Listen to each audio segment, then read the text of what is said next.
اعوذ باللہ من الشیطان الرجیم بسم اللہ الرحمن الرحیم۔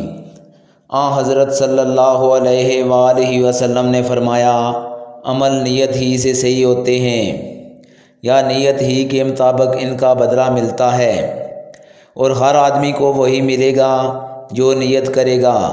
پس جو کوئی اللہ اور اس کے رسول کی رضا کے لیے ہجرت کرے، اس کی ہجرت اللہ اور اس کے رسول کی طرح ہوگی، اور جو کوئی دنیا کمانے کے لیے یا کسی عورت سے شادی کرنے کے لیے ہجرت کرے گا تو اس کی ہجرت انہی کاموں کے لیے ہوگی۔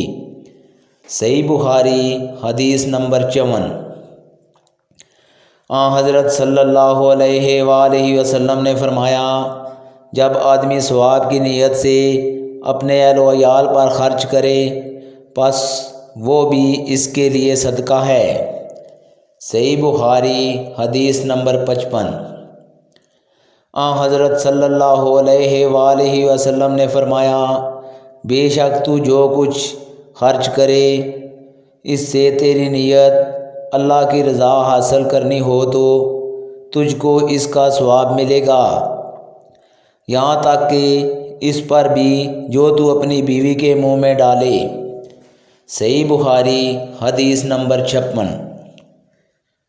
جریر بن عبداللہ رضی اللہ تعالیٰ عنہ نے کہا، حضرت صلی اللہ علیہ وآلہ وسلم سے میں نے نماز قائم کرنے اور زکوٰۃ ادا کرنے اور ہر مسلمان کی خیر خواہی کرنے پر بیعت کی۔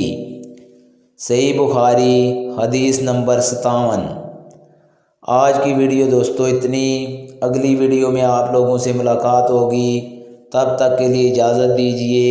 اللہ حافظ۔